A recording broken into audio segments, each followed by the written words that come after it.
Hello students, last lecture में S point तक हम कर चुके हैं क्वेश्चन नंबर 3 के। अभी चलते हैं टी पॉइंट पर।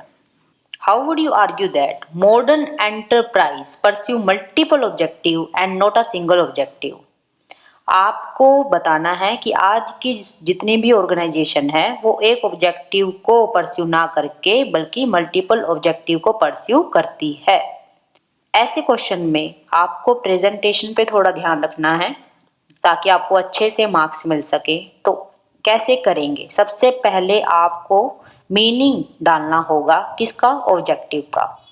हालांकि ऑब्जेक्टिव का मीनिंग आपको चैप्टर नंबर 2 में मिलता है, तो वहां से आपको लेना है। क्या है मीनिंग?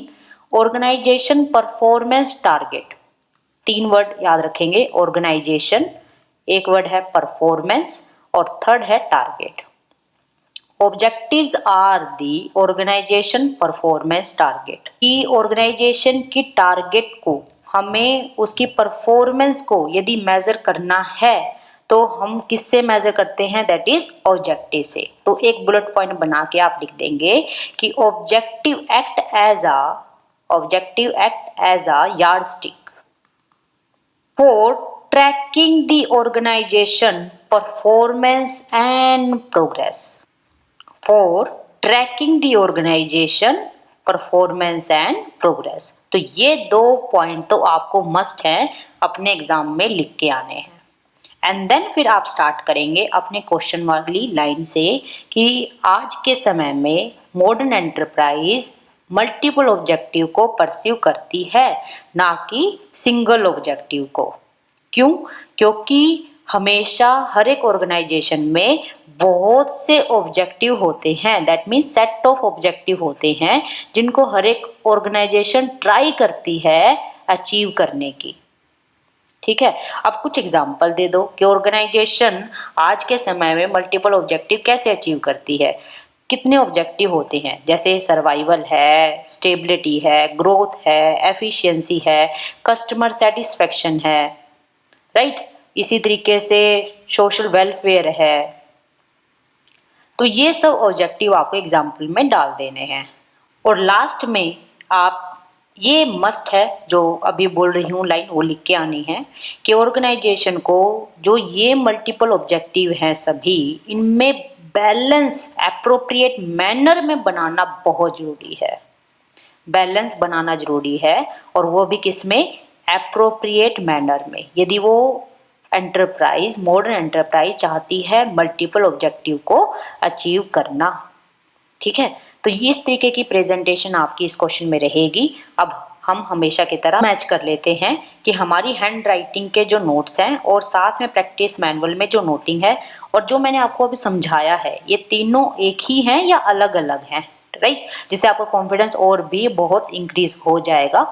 देखिए, जिनके पास नोटिंग है उनको पेज नंबर 2 पे मिलेगा, और जिनके पास नोटिंग नहीं है वो टेंशन ना ले, अपना प्रैक्टिस मैनुअल डाउनलोड कीजिए, क्वेश्चन नंबर टी देखेंगे आपको सेम मिलेगा, राइट। तो सबसे पहली लाइन देखिए, आप क्या कहते हैं इसमें? Objective are organisation performance target. तो ये लाइन देखिए, हमने थोड़ी प्रेजेंटेशन अच्छी बनाई है ताकि एग्जाम में अच्छा अटेम्प्ट हो। तो मीनिंग ऑफ ऑब्जेक्टिव में डालेंगे objectives are the organisation performance target. Line मिल गई आपको। हालांकि ये स्टडी मटेरियल में लाइन नहीं है, प्रैक्टिस मैनुअल में जरूर लाइन दे रखी है। और ये डिट्टो सेम आपको चैप्टर नंबर 2 आपका बिजनेस पॉलिसी में, जहां विजन, मिशन, गोल, ऑब्जेक्टिव करते हैं, वहां आपको ये लाइन दिखती है। एंड देन फिर आपको लाइन लिखनी है अपना कि जो हमने इंपॉर्टेंट बोला था कि the function yardstick for tracking the organisation performance and the progress. ये देखिए, objective function as a yardstick for tracking an organisation performance and progress. ठीक है, ये लाइन तो आपको अच्छे से मिली। चलिए आगे बढ़ते हैं और भी देखते हैं कि सब लाइनें मिलती हैं या नहीं।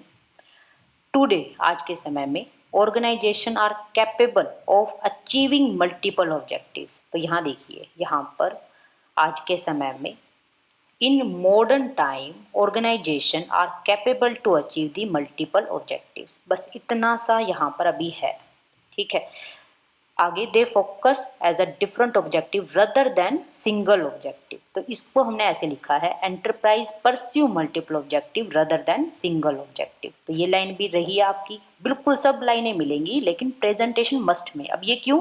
क्योंकि क्वेश्चन ही आपका क्या था, multiple objective rather than single objective, तो उसकी लाइन तो हमें डालनी थी, पहला रीजन। दूसरा, ऐसी नोटिंग करने से आपको मार्किंग याद रहेगी, बुलेट पॉइंट में याद रहेगा कि आपके एग्जाम में जब आता है तो आपको बिल्कुल पेज नंबर 2 को बस टेप के आना है, ऑब्जेक्टिव पढ़ा हुआ है, ऑब्जेक्टिव का पेज नंबर 2 स्टार्ट करना है। तो ये एक तरह से आपके लिए थोड़ा इजी हो जाता है पेपर में रिटेंशन के लिए। आगे नेक्स्ट है, उनको क्या करना है, identify set of business objective. Set of business objective, क्या ये लाइन भी है? बिल्कुल, सेट ऑफ बिजनेस ऑब्जेक्टिव मिलेगा। Every business has set of objective that it tries to achieve. Line आ गई, क्लियर है बात? आगे देखिए कौन कौन से ऑब्जेक्टिव हैं, देखिए profitability, efficiency, growth, self reliance, stability, survival, क्या नहीं है ये देखिए, सर्वाइवल, स्टेबिलिटी, ग्रोथ, एफिशिएंसी सब है बिल्कुल। आगे लास्ट लाइन देखो, organisation need to balance these objective in an appropriate manner, और last line, organisation need to balance these objective in a appropriate manner। Very very important line, इसको जरूर लिख के आना है। तो यहाँ पर मैंने आपको मैच करवाया और ये क्वेश्चन आपका हर क्वेश्चन की तरह 100% हमारी नोटिंग और प्रैक्टिस मैनुअल से बिल्कुल मैच होता है, और जो मैंने आपको समझाया वो भी बिल्कुल यही लाइनें समझाई। एक छोटी सी बात आप समझिए कि आपको अपने एग्ज़ाम में जो भी आपका थ्योरेटिकल सब्जेक्ट है उसमें आपको कीवर्ड लिख के ही आने हैं। जो आपके स्टडी मटेरियल प्रैक्टिस मैनुअल में कीवर्ड्स हैं, जैसे मैंने आपको नोटिंग में दिए ना ये कीवर्ड्स, मल्टीपल ऑब्जेक्टिव या सर्वाइवल, स्टेबिलिटी, एप्रोप्रिएट मैनर या objective are the organisation performance target, ये कीवर्ड आपको एग्जाम में लिखने हैं जो क्वेश्चन आपका आता है, तभी आपको नंबर मिल पाएंगे। आप अपनी वर्डिंग लिख के आओगे एग्जाम में, अपना कुछ जो थिंकिंग है वो लिख के आओगे, तो उससे आपको नंबर नहीं मिलते हैं। ये सबसे बड़ा रीज़न है मार्क्स ना मिलने का। कीवर्ड लिख के आओगे, अच्छे से अटेम्प्ट करके आओगे, तो आपका एग्ज़ाम 100% क्लियर होगा ही होगा। तो ये प्रैक्टिस आपको करनी है, बार बार करते रहनी है थ्योरेटिकल पेपर के अंदर। अब चलते हैं नेक्स्ट क्वेश्चन पे, that is your view point. बहुत अच्छा क्वेश्चन है, बहुत इंपॉर्टेंट क्वेश्चन है, जरूर करके जाना है।